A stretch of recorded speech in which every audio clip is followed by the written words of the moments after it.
How's it going, everybody? Aiden Care here, back for another reaction. Once again, I'm doing Fictional Characters Collide. I said I was going to do a reaction video to this after I did my prediction. It is finally out. We have Ruby versus Tracer. Now, in my prediction, I said Ruby's going to win because she basically takes every category over Tracer.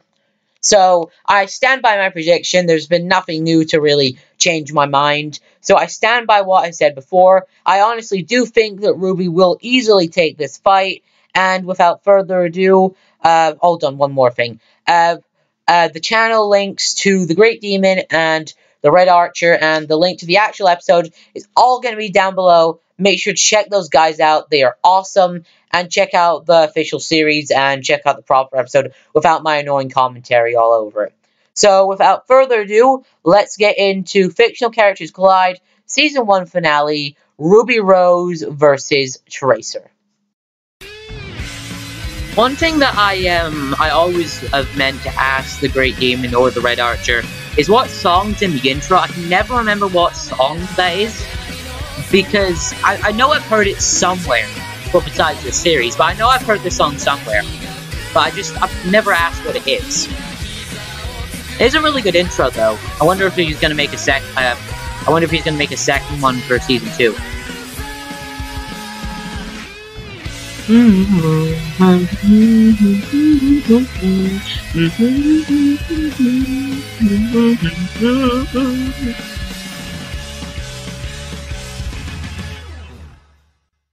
Man, it's been a crazy season. A lot of downs, but mainly ups. And with the Red Archer joining in, I think next season will go in smooth. Don't think about that quite yet, Demon. You still got the battle of the Just speedy females females to do. Alright, Ruby Rose, the huntress from, well, Ruby. And Lena Oxton, aka Tracer of Overwatch. I'm Demon. Yeah, I don't know why, but for some reason I kept on thinking that I was saying Tracer's real name wrong in my prediction. I kept on feeling like I was saying it wrong for some reason. I don't know why. Whether it's horrible beasts known as the Grimm, the evil White Fang organization, the fact that this world allows crowds of teenagers to fight stuff using anything that's basically a gun. There's always something. Or basically, you know, Ruby Satan, reincarnation, and a special power which only young, attractive girls can seemingly get. School for that? Remnant Archer. It's Remnant. Huh, that makes sense. And for two up-and-coming huntresses, it was their dream to get into Beacon and train in order to protect humanity and save the world. The first of which are Yang Xiaolong, a hot-headed girl who's always cheerful and loves a good fight. And the second girl is a lot and more, also should have lost to Tifa. Troublesome. Introducing Ruby Rose, the sister to Yang Xiaolong, and somehow gone to Beacon because an old man say so. Sure. Anyways, Ruby is the leader of her own. So basically, how most schools work. Aspires to be a successful huntress, just like her mom and dad. Oh, cool. What's her team's name? Ruby. I know her name is Ruby. Well, what's her actual team name? Ah, they're making this joke. Team Ruby. Stop playing around, Archer. What's the team's name? An explanation later. Oh, it's a team that has the letters of her actual friends' names, and it actually spells out Ruby. Oh, now I get it. I think. I will punch you in the face. Finally, now let's explain her abilities. Agreed. The first thing Ruby has at her disposal is her high-caliber sniper scythe thing called the Crimson Rose. This is somehow a scythe that can also transform into a sniper. Oh, at least they corrected it when Ruby he mispronounced. Also claims she made this herself, which I call bullcrap. She was also I'm taught with how you to there, use this Archer. weapon by her uncle, Crow Branwyn. Even though he hardly ever Ruby uses a scythe himself. Shots from a distance and work like your typical sniper rifle. Man, that's boring. At least it also comes with a storage mode for easy transportation. But don't worry, Demon. Oh yeah, I forgot to mention storage mode in my prediction. With it, Ruby is able to swing the weapon around with ease, being able to slice Grimm up in a heartbeat. Seriously, she's able to spin Crescent Rose around like it's nothing. All while masquerading. Which probably weighs like hundreds of pounds. Or massacring, I mean. To go along from this, the top of the blade there is a muzzle which Ruby is able to fire bullets from using the recoil from this to her advantage. Ruby is also able to use she uses the recoil to like fly and put more power in her shots. While being able to attack the enemy. I mean, her slashes, sorry. She can also launch herself into the air if she wants. Oh, and she can stab her weapon into the ground in order to fire more accurate shots. Not to mention that Ruby is able to use that recoil from her shots to increase her striking power by shooting just as she swings, making her attack even stronger. Lastly, Ruby can unfold the blade off of her scythe for more precise attacks, and the scythe itself features a small jagged blade at the bottom, which is used for things, I think. Real smart, Demon. Ah, shut up! But for Ruby, this ain't enough. She's able to imbue the power of dust into her shots. Real quick, Is that a dust dog is what barking used in to the basically background? power everything in Ruby, and they have special elemental powers. Done. Yeah, I mentioned dust in my prediction. Just as I was saying, Ruby can use this to her advantage. With fire dust, she's able to fire flaming bullets. With electric Wait, dust, fire? she's able Oh, to yeah, shots fire with dust. I electricity. forgot about that in With my ice prediction. shots, she can fire icy projectiles, which can freeze opponents. Well, I don't think she Gravity carries dust, ice it- herself. I guess That she was shoots more out of so like much a more phases combo to with fire ice. projectiles. No, actually, it helps increase the recoil effect when firing her weapon. Okay. How does that Didn't work? expect that last part, but Ruby has access to both. Also, her I can't semblance believe there's and aura gravity. as I forgot extra about abilities. so many of these Aura for in Ruby. Ruby universe is a manifestation of one's soul, and this manifestation. Also, can I like be the used for a remix variety of for the abilities. music as well. The first of which Ruby utilizes as a defensive shield, which covers her entire body. Ruby's aura is able to take blows And is from also guns very and swords, inconsistent and in can the show. also be used to heal minor injuries in parts of her body whenever she gets injured. It's just like having an extra buddy that looks out for you whenever you go. That's both amazing and creepy. And secondly, Ruby's aura is able to manifest itself into her semblance called speed. The drug? What? No, Ruby's semblance, not the drug. Oops, my bad. Ruby's semblance allows her to move at very fast speeds, faster than the normal human eye can even catch. It can even give off the illusion that she can teleport. This has many practical uses with it. Ruby is able to dodge many attacks, distort them, make a hasty retreat, or quickly make a counterattack if she slips up. She is able to use her semblance to overwhelm opponents with pure speed alone, and combining this with Crescent Rose, you get a deadly spinning rose with thorns.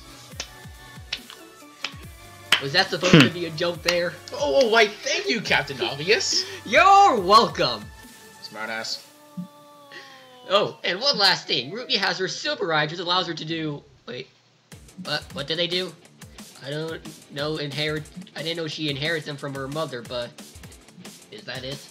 Yeah, it's never. It's like, even though in universe, really know, you should have asked it's by only been now. shown twice, and both times it's only affected Cinderfall, and no one else besides that giant grim dragon thing. Not to mention when Ruby used them for the second time, she was knocked out by Emerald, out all people before she could finish the move, suggesting that the Silver Eyes aren't anything special. I guess you're right. Yeah, I'm pretty sure they only work on Grim because Ruby no has one the else in the room was feat to prove affected that and it she's hit one of the everybody, best including witches around. Cinder, She is a and it was great only team leader, Cinder's being Grim able to arm that team was move affected. efficiently and effectively. Was able to kill several Beowulfs in one of her first outings, and with the help of fellow classmates Weasley, she was able to run up a cliff and behead the giant bird. Damn. Ruby is able to survive. The editing for this one's pretty good. The archer did a great job. Sorry, the Red Is Archer. considered one of the fastest characters in her universe. It can come up with strategies during team battles with most of the time work. She was accepted in Peak Academy 2 years early thanks to her showcasing to Ozpin. 2 years? I thought it was only 1 year. Type of the Athlesian Paladin 290 alongside her team was able to defeat Nipotilian after... Wait, really? Like that? Okay then. Remember those? No, it's one Beowulfs? way to beat your Ruby was opponent. able to destroy the remaining ones before the bullets. Also, that was a horrible place to put the button that, like, activates your umbrella weapon. It's strong enough to cut through trees with the Like, if I was, like, Neo, I'd have really put it near the handle, or at least not at a place where someone could, like, press it. Soldiers and robots. Aren't you forgetting something, Archer? Forgetting what? The epic food fight scene that she had with Team Juniper, in which she was able to create the giant vacuum, which was able to effortlessly defeat them all and lift practically everything in the room. Oh, that. Yeah, that was a good moment. That was fucking awesome! I mean, instead of... It was. And then her lived in that room like that was freaking... like a freaking tornado. Oh, it's actually... created a tornado so strong it reached Mach 2, and to do that you need to be around 1,534.25 the speed of sound, which is even her best. I mean, that alone wasn't her best. She's so damn awesome! Okay, sorry to ruin your Yeah, fun, Demon. but I don't Ruby think they has all these mentioned the whole amazing lightning feats, scaling she thing still from has Yang some and glaring Mercury. weaknesses. Well, There goes my fun. Thanks a lot, Archer. You're welcome, Demon. But all the good things must come to an end. To start, Ruby's skills in hand-to-hand combat are lackluster. She can barely hold her own without. Yeah, I don't think anyone should count her as a skilled, like martial artist or hand-to-hand fighter, just because she managed to land a headbutt on Mercury, which was done with plot-induced stupidity, because, like, realistically, Mercury should have just dodged that, and, like, backhanded Ruby. Which means she's very young and inexperienced. This can be a problem as her opponents can take advantage of it and easily defeat Ruby. It doesn't help that her opponents are far older than she is. It doesn't blend well with the fact that she's also very naive and airheaded. This can lead Ruby to situations that's one of her biggest weaknesses. Thanks to her stubbornness that she leads. That's both a fighter and a character. That she tends to get into trouble a lot. Does Mountain Glen ring a bell? Who?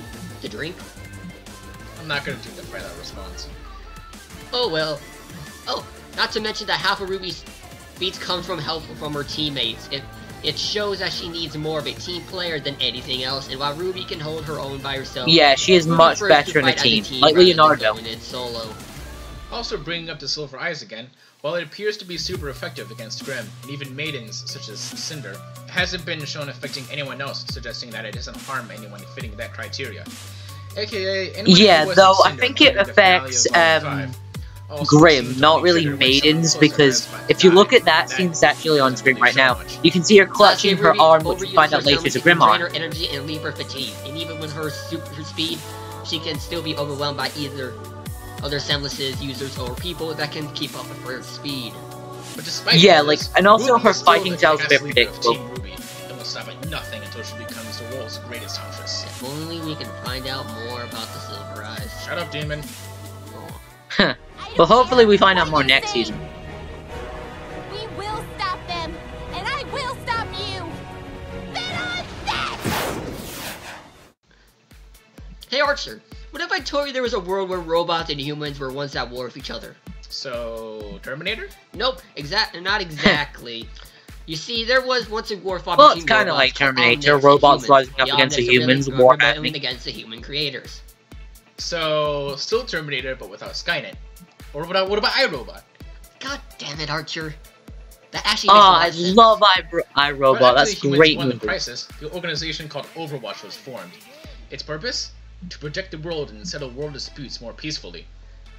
So the main organization is also the name of the game. I can get behind that. But anyway, that is where Lena Oxen comes in. She was introduced in Overwatch's experimental flight program and was the youngest person to be ever introduced. Things went bad, however, after the hand-picked test the slipstream, some time-traveling teleportation jet, I think. However, during its first flight, its teleportation matrix kinda messed up and Lena disappeared, being presumed dead. I'm more concerned about the jet, man. It looked really cool in jump. I'm not gonna question yeah, we never see that jet again. Not at all. You are a strange man. Thank you. But a couple months later, Lena reappeared, but there was a slight little problem. She was phasing in and out of time itself. Yeah, sure, a slight issue. But before things went too haywire, luckily her gorilla friend, Winston, is a thing called the Quantum Accelerator, which saved Lena's life. Plus, it allowed that'd actually be a decent fight, Winston versus Gorilla Grodd. Where can I get one of these things? Oh, you can get it, Archer. You just need to disappear and reappear from time itself with almost no chance of coming back first. I think I'm gonna pass. Well, with this newfound skill, Tracer joined forces with her fellow Overwatch members and set out in resolving all the world's issues. Archer, abilities. Wait, what? Oh, well, the first thing we should mention is that most of Tracer's abilities stem from that accelerator thing. It powers almost everything she's got. It's so important that it doesn't get damaged. More on that later. Yeah, it isn't very durable. We have Tracer's Blink ability.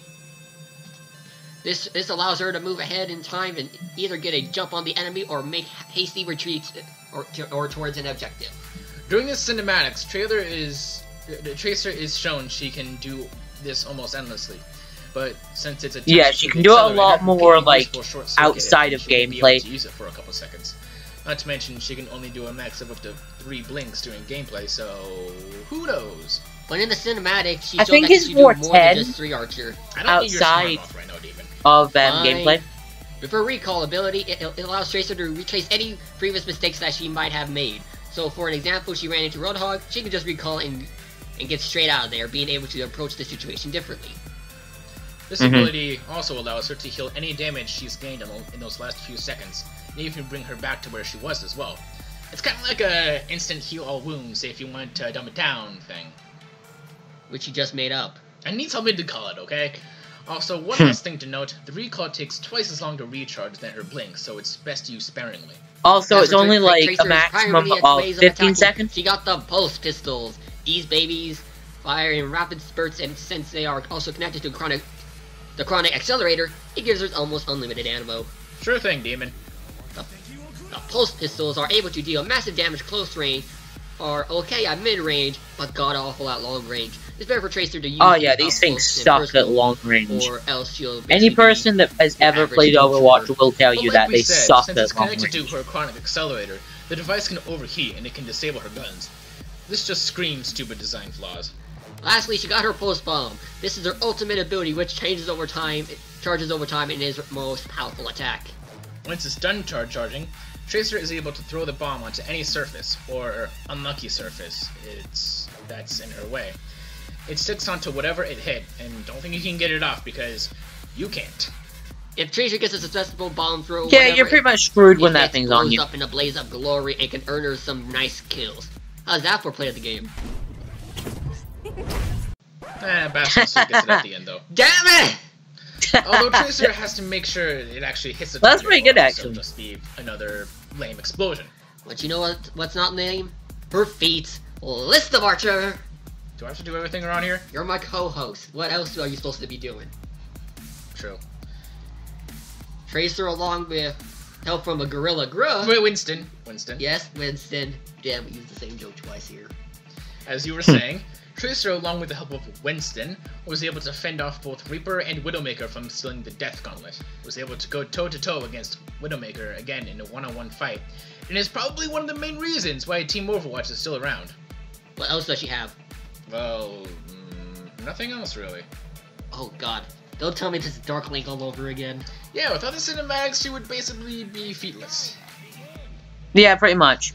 There's also the comics too, but she was able to survive time displacement before Winston built that chrono trigger thing. Helped in ending the first Omnic crisis, and she's also able to avoid sniper fire. I also see here, jumped at least 10 feet and, survived a 3-story fall? Do these really count? Are you reading the Death Battle Wiki there, Archer? No, I wasn't. It's an official Overwatch guide that I conveniently have right next to me right now. Yeah. Yeah. Whatever you say. Well, lastly, while Tracer is amazingly skilled, she's got some weaknesses. Firstly, remember that chrono trigger accelerator thingy? Chrono accelerator. Yeah. Well, if somehow gets damaged or Tracer overuses one of her abilities, the thing gets disabled and she won't be able to use any of her super cool powers. Plus, if it gets destroyed, nothing's going to stop her from just straight up disappearing from existence. Like her fight with Doomfist in the cinematic. That's a sad life to live, actually. Secondly, yeah, that is pretty sad. To be more projectile-based fighter, meaning hand-to-hand combat isn't her specialty. Sure, she can hold her own, but she lends a fight distance than... Yeah, she's better than Ruby when it comes to hand-to-hand, but not by much. Pistols are only effective at close to mid-range. Anything else, she might as well be shooting air because shot's not going to damage anyone, let alone hit anything. Don't forget that even if Tracer has her pulse bomb, she's only able to use it so often, and even when she does, if she's not careful, she can actually be caught in the bomb explosion and also be killed. Like I said, yeah, that's the biggest downside of the bomb. Lastly, Tracer health is something to laugh at. She's able to be taken out quite easily. She has focus on shooting and dodging at all times, or else she's good as dead. Combine that with the range of she's her pretty pistols, much a glass cannon. Yeah, no wonder she has trouble fighting half of the time. But even after all this, Tracer still persists onwards and won't give up until all the world is united as one. That sounds kind of corny. It's Overwatch, what do you expect? Makes sense. He's not wrong. You know, the world could always use more heroes.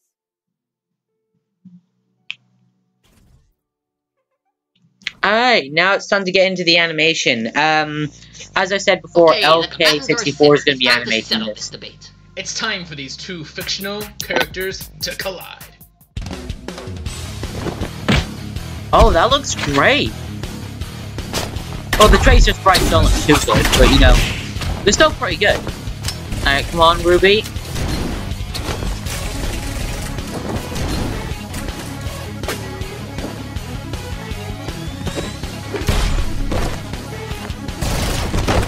Ooh. Come on. Redo.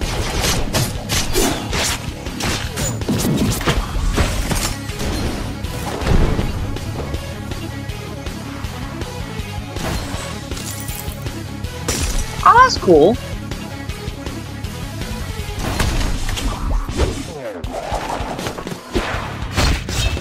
Come on. Yes, it's damage. And there we go. Man, that fight kinda ended fast. Aside from that joke, we have good reason why Ruby would beat Tracer. While Tracer doesn't have Yeah, so I was right, that's good. Oh, I get it. Okay. She basically has everything else over her. Let's start with weapons. While Tracer's pulse pistols are highly effective at short range and the pulse bomb can deal a great amount of damage, Ruby's Crimson Rose is just too much for Tracer. It's better close range, medium range, and even long range by a long shot. Yeah, it's way too versatile for Tracer. It will, and she can easily cut through Grim with that scythe of hers with ease. With durability, Tracer doesn't really stand much of a chance. She barely survived her own pulse bomb's explosion radius when she threw it at Widowmaker, and it was easily one-shotted by Doomfist as well with much ease. Meanwhile, Ruby has taken hits by far. Well, to be fair, she never got hit by Doomfist. Came back on top. He just ripped off her Chronal Accelerator Speed, and then which both of these girls are disappeared. known for, Tracer is far apart compared to Ruby's. Tracer needs her blinks to go anywhere far to surpass her enemies, and she showed that if she uses it too much, it can overwhelm her accelerator and it needs to be cooled down, while Ruby has shown to be faster than Yang, who has dodged bullets with ease. And that's even without Yang's semblance, in which she can easily go much faster. And some can say that Tracer's recall ability can redo any damage Ruby has given her, but Ruby overwhelming speed it can dish back all of that damage and even more. Yeah, she can definitely do it back with no difficulty. The Chronic Accelerator with ease. Yeah, that's another thing I mentioned in my prediction. Damage the thing, then Ruby's bullets and scythe can easily be enough damage to break it. So what we're basically saying is, with having all the main categories on her side, this makes this fight pretty one-sided for Ruby. Seemed this fight ended for Tracer in the blink of an eye. The winner is Ruby Rose. That pun. Characters Collide. Season 2. Alright, let's see what it is. Okay, everyone, I want to talk about one more thing. Oh, some first some announcements. Update right here before we actually show you the trailer for Season 2. We're going to be taking a bit of a break from the series to get some other stuff done with. We have, like, other projects, we have gameplays we want to do. We want to try to get that stuff done before we start the next season. Right. Yeah, that makes sense. We have a lot of other stuff to do. We got Cuphead, we got Danganronpa, we got a lot of projects, our top 10s and stuff we want to actually finish up before we start Season 2. Oh, some top 10s, that'll be cool. On top of that, I've got my own videos to work on. I hope you guys can understand it. We might do this like in a month or two later. We hope to do it before summer starts. At least bring out the first and second season's premiere. Agreed. So we'll do it before. We'll have it out before July. Don't worry, people. So let's go. Yep, LK64 did a great job for Season 2 premiere. Ooh, Mega Man. Love me some classic Mega Man. Xenoblade Man.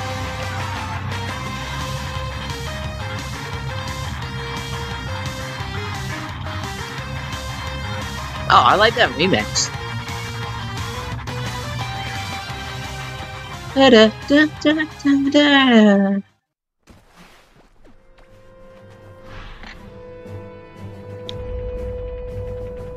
Oh, it's the Koopalings! Oh, that's cool! Ah, so it's a big battle royale. That's pretty cool.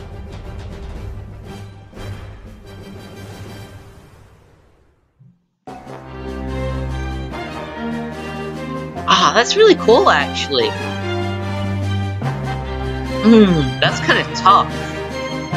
Though I'm pretty sure the Robot Masters are going to take this one. They've all got faster than light speed feats, because of scaling Mega Man and Quick Man's light speed lasers, stuff like that. Like, well, not light speed lasers, but other stuff like that. But, yeah, that was a video. I really enjoyed this episode. Glad to see my prediction was right. As for the Koopalings versus the Robot Masters, I'm going to have to give it to the Robot Masters. I mean, don't get me wrong, I'm a bit biased here because I love Mega Man. It's like in my top 3 ever video games, and I'm so hyped for the new Mega Man game. But that's besides the point. Anyway, I honestly think the Robot Master is going to take this. They've got better speed. They're more versatile as well. The magic will be a bit of a problem. I don't think any of them can manipulate metal. The Koopalings, not the Robot Masters. But, I honestly think the Robot Masters are probably going to take this. Also, while the Koopalings probably have better teamwork because we've never seen the Robot Masters fighting together, I think that's really all they can take besides magical abilities.